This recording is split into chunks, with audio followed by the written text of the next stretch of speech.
Assalamualaikum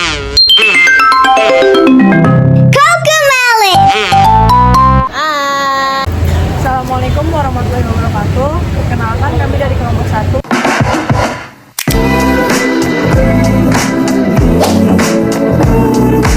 Saya Korekta Putri. Saya Muhammad Tasmiati. Saya Desya Krista. Saya Predika Melani Putri. Saya Saskia Nisa Kirana. Jadi di sini kita ingin mewawancarai Pak Isa. Video tidak bertanya. Yes. Tentang permasalahan kehamilan dan pengaruh pendidikan. Aku kudu ya apa ceh? Jujur janggal ya.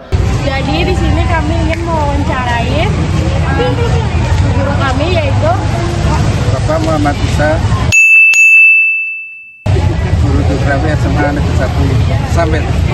Nah, jadi yang kami ingin wawancara itu mengenai permasalahan kehamilan remaja dan pengaruhnya terhadap pendidikan. Pertanyaan buat Bapak, menurut Bapak nih, seberapa serius permasalahan kehamilan remaja di lingkungan sekolah?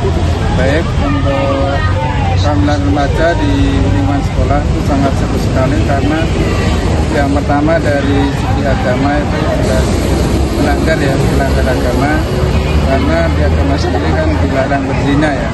Kita disuruh untuk menjauhi zina ya, mendekati aja nggak boleh seperti itu.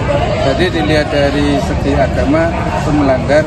Makanya ketika ada siswa yang hamil di luar nikah, itu berarti pengetahuan agamanya itu juga harus ditingkatkan. Dan tentunya ini adalah PR buat semua guru, baik guru agama Islam maupun guru-guru yang lain, untuk lebih meningkatkan pembinaan pendidikan terhadap semua siswa.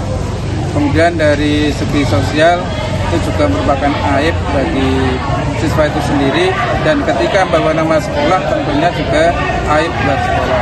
Maka itu juga PR buat kita semua, seluruh sivitas akademika di Semansa, baik guru, orang tua, kepala sekolah maupun siswa, juga perlu untuk meningkatkan tentang pendidikan, bahwa itu melanggar adab, melanggar norma, melanggar aktivitas yang ada di sekitar kita.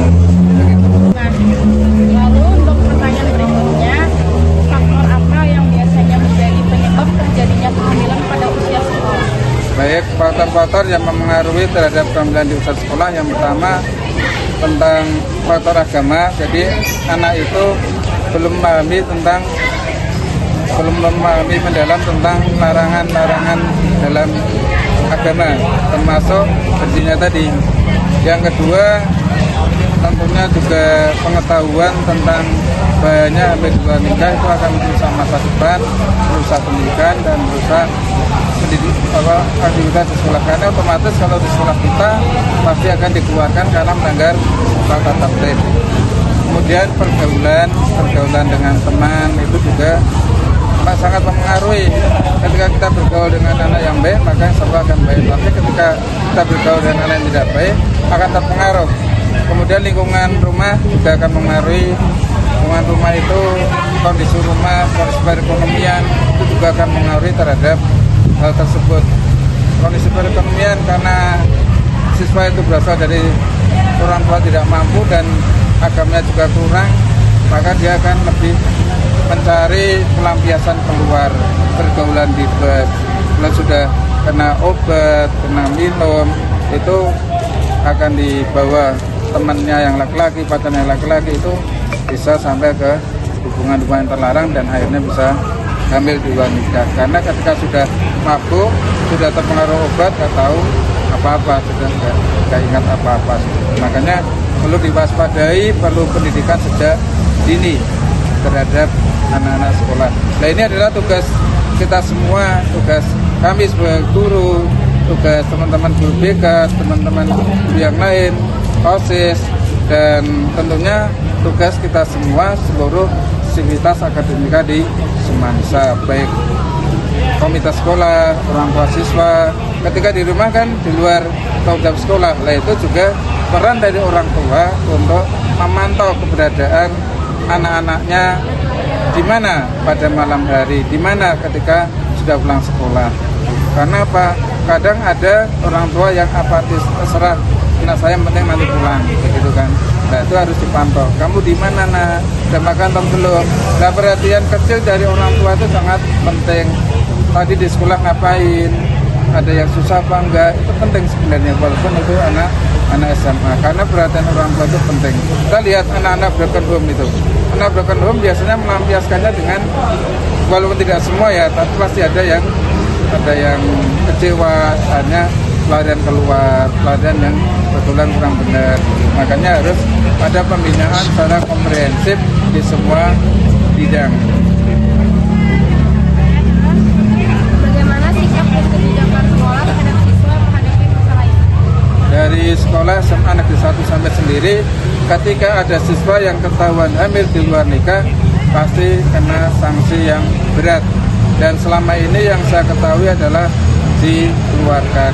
Karena sesuai peraturan sekolah, siswa SMA Negeri 1 sampai tidak diizinkan berbadan dua. Gitu. Jadi itu langsung poinnya besar dan dikeluarkan. Terus pertanyaan terakhir, apa saran Bapak agar siswa dapat menjaga pergaulan dan fokus pada pendidikan? Saran saya yang pertama untuk siswa agar tidak jatuh ke pergaulan bebas, yang pertama adalah perkuat pendidikan pengetahuan tentang agama. Ketika seorang sudah berpedoman pada agamanya, maka dia akan lebih terjaga. Agama apapun pasti akan mengajarkan hal yang baik, mendekati, melarang untuk dekat-dekat zina, supaya menjauhi zina, seperti itu. Sehingga yang pertama pendekatan dengan pengetahuan, peningkatan pengetahuan agama. Yang kedua, pengetahuan tentang bahayanya hamil di luar nikah. Dari segi sosial, ada sanksi sosial, melanggar norma, dan tentunya itu akan menjadi beban berat buat yang hamil. Makanya di sini seorang perempuan juga harus waspada dalam pergaulan sehari-hari. Kalau mencintai seseorang tidak harus secara dalam, karena anak SMA ini kan ada yang mengatakan cinta monyet ya. Jadi hanya cinta sesaat, nanti ketika sudah lulus sudah berbeda. Nah makanya di situ harus ada pengetahuannya tentang hal itu yang lebih komprehensif, lebih mendalam tentang plus minusnya ketika kita ikut pergaulan bebas.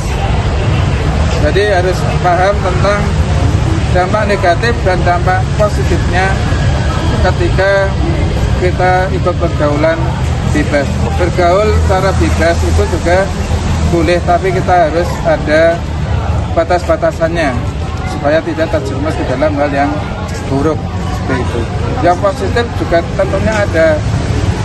Pergaulan bebas yang positif itu menambah banyak teman, bersosialisasi, dan mungkin tambah wawasan, begitu kan. Pergaulan yang bebas tapi terukur seperti itu. Begitu. Terima kasih Bapak karena telah meluangkan.